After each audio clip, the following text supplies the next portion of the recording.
문재인 전 대통령이 어제 자신이 운영하고 있는 이 평산책방의 공식 유튜브 채널에 출연을 하면서 이른바 유튜버로 데뷔했습니다. 전직 대통령이 특정 유튜브 채널에 고정으로 출연하는 건 처음 있는 일인데요. 책 소개에만 집중하겠다 이렇게 설명하고 있지만 민주당 정권으로만 본다면 바로 직전 대통령인 문 전 대통령이 이 여권 내에 미칠 영향력 아직도 상당하다는 게 문제입니다.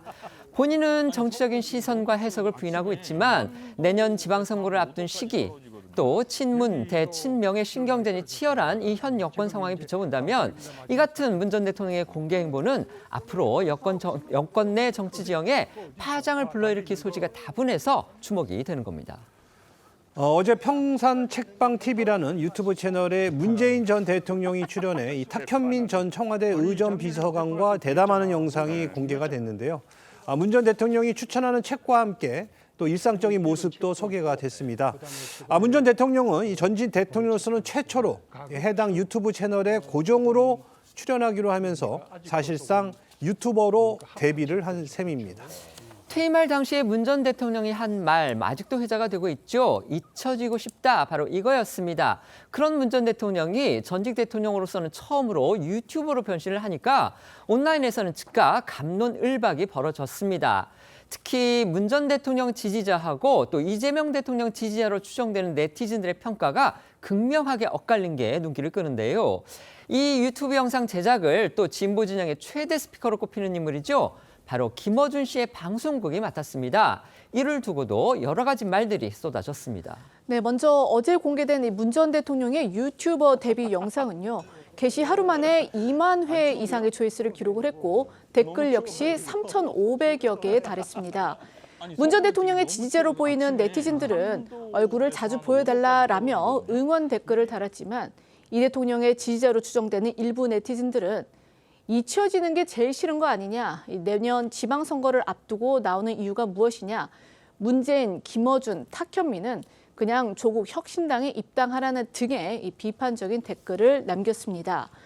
어제 영상에서 문 전 대통령과 함께 대담을 나눈 탁현민 전 비서관은요, 오늘 한 라디오 인터뷰를 통해서 이런 비판적인 시선에 대해서 강하게 선을 그었습니다. 잊혀지고 싶다는 것이 현실 정치에서 한 발 떨어지겠다는 것이지 공개 활동을 모두 중단하겠다는 것은 아니라며 문 전 대통령은 이 책 이야기만 할 것이라고 거듭 강조를 했습니다. 다만 탁 전 비서관은요, 정치 이야기는 일절 안 하느냐 이런 질문에 대해 어떤 발언까지를 정치로 볼 것인지 모르겠다라고 말했습니다. 들어보시겠습니다. 마치 정치 현실에 관여해서 뭔가 의도를 가지고 어떤 목적을 가지고 일하는 것처럼 혹은 행동하는 것처럼 보지 않으셨으면 좋겠는데 그래도 그렇게 보는 분들이 있을 거 아니에요? 여기서 혹시 이거 내년 지방선거 염두에 두고 지금 오는 거 아니냐 이런 목소리도 나온다는데. 대단한 발상이라고 생각합니다. 그래서 이 자리에서 분명히 말씀드리지만 책 얘기할 겁니다. 정치 얘기는 일치 안 합니까? 그래서 정치를 어디까지 보느냐는 모르죠. 뭐 이를테면 뭐 다들 계엄 내란 극복하고 기운을 내세요. 이것도 정치적인 발언이라고 하면 발언일 수 있을 거 아니에요. 뭐 그래서 되게 부지런히 이제 오셔서 그 욕도 하시고 비난도 하시는 분들이 있는데 안 그러셔도 돼요. 앞서도 짚어드린 대로요. 이 유튜브 영상을 김어준 씨의 방송국에서 제작을 하면서 문 전 대통령과 김어준 씨의 관계도 새삼 주목받고 있습니다. 앞서 김어준 씨 자신이 기획한 토크 콘서트에 문재인 전 대통령은 물론이고요. 김민석 국무총리, 정청래 민주당 대표까지 대거 초청을 하면서 여권 안에서의 위세를 과시한 적이 있습니다. 네, 지난 6월 말이었죠. 김어준 씨가 기획한 토크 콘서트에 문 전 대통령과 당시 김민석 총리 후보자, 정청래 의원, 우원식 국회의장 등이 대거 참석을 해서 화제가 됐었는데요. 문 전 대통령이 김 씨를 향해 김어준 동생 형님이라고 불러봐라고 하자 김 씨가 형님이라고 화답하고 이어서 김 씨가 문 전 대통령에게 형님, 이재명 대통령 만날 때 나 대법관 좀 시켜달라고 하세요라고 농담 섞인 발언을 하는 모습 등이 공개되기도 했습니다. 김어준 씨 등이 전한 토크 콘서트장 분위기도 다시 한번 들어보시죠. 문 대통령한테 제가 오랜 빚이 있거든요. 제가 문 대통령한테 받아야 되는 빚지 있어가지고 제가 앞으로 형님이라고 부른다고. 어제 한 말이 있습니다. 김어준 동생, 그러니까 형 동생 텄어요. 우원식 김민석 왔을 때 재밌었어요. 질문을 재밌게 그러니까 놀이하는 인간의 모습, 정치를 가지고 제가 그 양반들한테 질문한 거요? 네, 질문할 때 대법관 시켜달라고 한 거? 그날 김민석 총리 예정자 아직 인준 전이라 가지고 아무 말도 못 한다는 거야. 그래서 내가 부탁했지. 그러면은 예, 대법관 너만 만들어 달라고. 예, 너만 해라 하면서. 가상의 세계에서. 여기에 저희도 어제 전해드린 대로 이 정청래 대표가 이 당 초선 의원들을 상대로 한 강연에서 이 김어준 씨가 운영하는 온라인 커뮤니티 이 딴지일보에 대해 민심을 보는 척도라고 표현한 사실이 뒤늦게 알려졌는데요. 정 대표를 비롯해 민주당 의원들이 대거 김어준 씨의 유튜브 채널에 줄줄이 출연해 현안에 대한 김 씨의 주장에 동조하는 모습을 보이면서 김 씨가 국회 위에 있는 이른바 여의도 상황이다 이런 비판도 나왔는데요. 정청래 대표의 발언이 이런 논란이 더욱 불을 지폈다는 평가도 나옵니다. 직접 들어보시죠. 저보고 뭐 요즘 언론에서 딴지일보에 뭐 게시판에 글 쓴다고 그러는데 저는 10년 동안 1,500번 썼습니다. 꾸준히 해야 됩니다. 이길 사람이 없어요. 근데 우리 민주당 지지 성향으로 봤을 때 딴지일보가 가장 바로 밑입니다. 거기에 흐름이 가장 민심을 보는 하나의 척도가 될 수 있는 거예요. 뭐 저희도 몇 차례 전해드린 적이 있죠. 정청래 대표는 일부 현안을 놓고서 이재명 대통령하고 엇박자를 내면서 정치권에서 이른바 명청 갈등이 벌어지고 있다 이런 해석을 불렀습니다. 특히 최근에 이 민주당의 부산시당위원장 보궐선거를 계기로 해서 이 갈등이 급기야 수면 위로 떠올랐다는 그런 분석이 나왔습니다. 이제는 여권 내 갈등 구도가 이른바 명청 갈등 수준을 넘어서 앞서 짚어드린 대로 이재명 대 문재인 친여 유튜버의 구도로도 확산하는 모양새라는 그런 분석까지 나오고 있는 겁니다. 앞서 진행된 이 민주당 부산시당위원장 보궐선거 과정에서 이 대통령이 직접 인재로 영입해서 이 친명계로 분류된 인물이죠. 유동철 부산 수영구 지역위원장이 이 경선 참여 기회도 얻지 못한 채 이른바 컷오프되는 일이 벌어졌습니다. 결국 부산시당위원장에는 이 문재인 청와대 비서실 출신이자 문재인 정부 시절 민주당에 입당을 해서 이 부산시장 경선에 참여한 이력이 있는 변성환 강서지역위원장이 취임을 했습니다. 이에 유 위원장은 물론이고 유 위원장이 상임 대표를 맡고 있는 이 친명계 조직 더민주혁신회의 등에서는요. 고의적으로 친명계 인사를 내쳤다라는 의혹을 제기를 했습니다.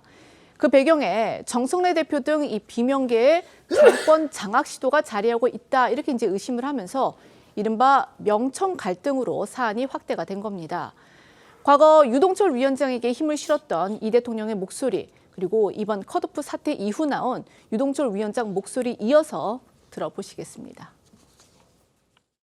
유동철 교수님은 저의 정치적 정말 미래 지향 가치 핵심이라고 할 수 있는 기본사회, 기본소득의 설계자이자 이를 실행해 나가는 선구자이시기도 합니다. 제가 선발했습니다. 이재명이 선발한 유능한 일꾼, 충직한 일꾼 유동철에게 기회를 주십시오. 이번 컷오프는 정청래 대표의 컷오프 없는 100% 완전 경선 약속을 정면으로 위반했습니다. 정청래 대표는 이번 사태에 책임을 지고 결자해지하십시오. 지금 주위에 하여튼 뭐 친이재명계이기 때문에 불이익을 당했다라는 말들이 많은 걸로 알고 있습니다. 물론 뭐 민주당 지도부에서는요 개파 문제 같은 거는 없다 규정대로 진행했을 뿐이다 이렇게 지금 주장을 하고 있습니다. 정청래 대표 역시도 앞서 취임 100일에 기자회견 같은 그런 의례적인 행사조차도 없이 유기견 봉사활동을 하는 그런 모습을 보였습니다. 결국 이제 자세를 낮춰서 명청 갈등 논란을 수습하려는 모양새라는 해석까지 나왔는데요. 하지만 이미 여권 지지자들 가운데서는요. 저희가 직접적으로 소개하기 어려운 그러니까 방송에 좀 부적합한 그런 비하적인 표현까지 써가면서 치열한 전쟁을 벌이고 있는 게 현실이기도 합니다. 이 주간조선 기사에 따르면 이 대통령 지지자들이 활동하는 온라인 커뮤니티에서는 문재인 전 대통령과 정청래 대표, 김어준 씨를 겨냥한 불만 글들이 흔하게 올라오고 있습니다. 문 전 대통령이 과거 쌍꺼풀 수술을 한 것을 비꼬는 표현을 사용해서 문 전 대통령을 낮잡아 부르거나 정청래 대표의 경우엔 멍청이 혹은 멍텅구리 같은 이 부정적인 어감을 정 대표의 이름과 결합해서 부르거나 정 대표가 감정적 호소에 나서는 모습을 비꼬는 멸칭도 사용했습니다. 또 김어준 씨 역시 김 씨의 유튜브 채널명과 수염이 난 김 씨의 모습을 비꼬아서 털공이라고 부르며 공천을 받고 싶으면 털공 나가서 큰 절 올리면 된다는 식으로 강한 비판을 내놓고 있습니다. 강성 친명 지지자들의 비판이 정청래 대표를 넘어서 문재인 전 대통령 또 김어준 씨로까지 향하는 이유는요. 양측의 정치 기반 자체가 다르기 때문이라는 분석이 많습니다. 실제로 친명계와 친문계, 지금은 사이가 없다고 이렇게 민주당 측에서는 주장을 하지만요. 엄연히 양측은 오랜 기간 묵은 악연이 깊습니다. 그렇습니다. 이 문 전 대통령의 정치 기반은 아시는 것처럼 이 전통적인 호남 세력의 PK를 중심으로 하는 이 친노무현계고요. 정청래 대표 역시 노 전 대통령 팬클럽 이 노사모 회원 출신입니다. 반면에 이 대통령은 정치 기반이 성남시 라인 중심으로 이 지지 기반만 놓고 보면 상대적으로 약하다는 평가가 나옵니다. 여기에 2017년 대선 경선에서 당시 예비 후보였던 이재명 대통령이 경쟁자였던 문 전 대통령과 세게 맞붙어서 지지자들 사이에서는 거친 설전이 오가기도 했습니다. 당시 문 전 대통령이 이를 정치판의 양념이라고 표현을 했다가 강한 비판에 부딪혀 사과하는 일도 있었습니다. 당시 문 전 대통령의 목소리 들어보시겠습니다. 우리 경쟁을 더 이렇게 흥미롭게 만들어주는 양념 같은 것이었다고 생각하고요. 제가 알았든 몰랐든 또 제 책임이든 아니든 제가 이 자리를 빌어서 깊은 유감을 표하고 당시 지지자들의 도를 넘어서는 비난을 정치판의 양념이다 이렇게 표현했던 문 전 대통령인데요.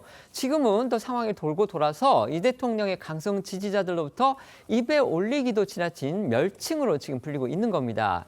이후에 이재명 대통령이 당대표였던 2024년 총선 공천 과정에서는요. 이른바 비명 횡사로까지 표현되는 친문 인사들의 대거 컷오프 사태가 벌어지기도 했습니다. 당시 컷오프된 친문계 주요 인사들이 비명 횡사다, 친문 학살이다 이런 직접적인 표현까지 쓰면서 이 대통령을 비판했었고요.